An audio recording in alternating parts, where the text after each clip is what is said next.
Hello, friends of mental health and anti-loneliness.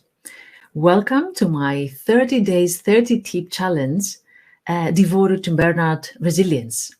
So I'm so excited that I'm here together with you today, and I'm going to be for the next 30 days in order to discuss burnout resilience. So why this topic? Because it's everywhere. Because I get so many messages and questions on burnout, and especially now in the pandemic, the numbers have really skyrocketed. So I just couldn't sit and do nothing about it. I read about millennials being the burnout generation. The other day, I was reading an article about how millions of Dutch people, I live and work in the Netherlands, that's why I'm referring to that article. Millions of Dutch people, they are at risk of a burnout. And especially now when confronted with a pandemic, we cannot just put our heads in the sand. So, what's the deal? For the next 30 days, I'm here and I'm going to go live and I'm going to give you every day one tip about related to burnout. And when we're talking about related to burnout, we will talk a little bit about perfectionism. We will also talk about self-care. And please feel free to share your comments and your questions with me. So today I have a very important question to answer. Is depression and burnout the same thing? Let's see some of the symptoms of burnout. Extreme exhaustion, feeling down, reduced performance. Now let's see some of the symptoms of depression. Extreme exhaustion, feeling down, reduced performance. Oops. Yes, there's an overlap. Yes, there's a presence of negative emotions and an absence of positive ones in burnout, but also in depression. Yes, they both have the same physical, emotional, and cognitive symptoms.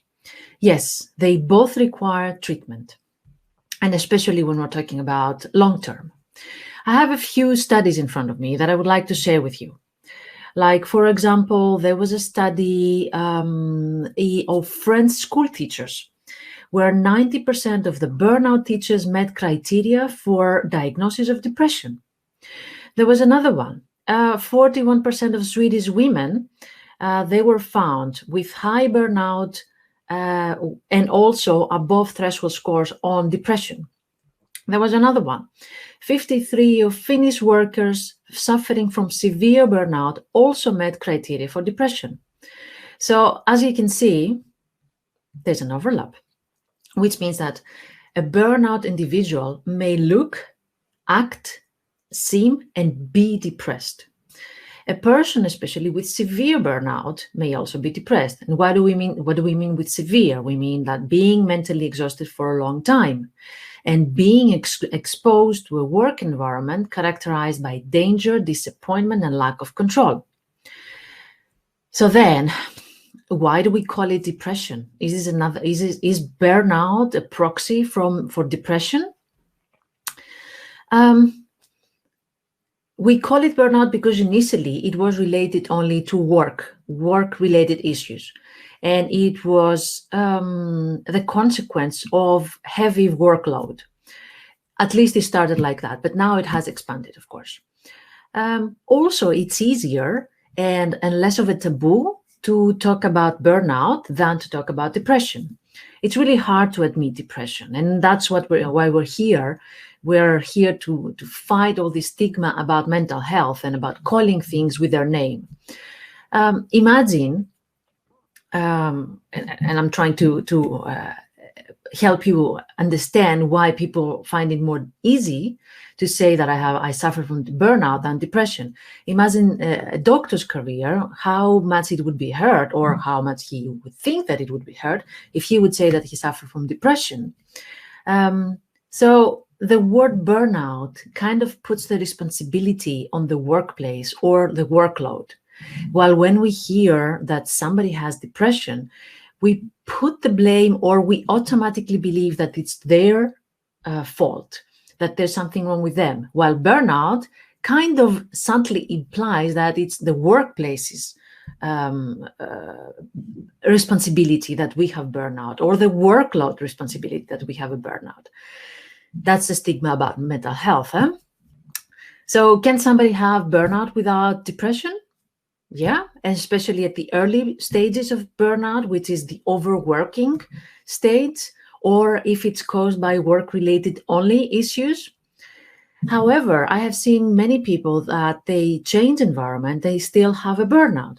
So they have a burnout and it's related to their work, and then they quit this job and they find another one. And in the beginning, everything is happy, clappy, and amazing, and they don't have burnout anymore.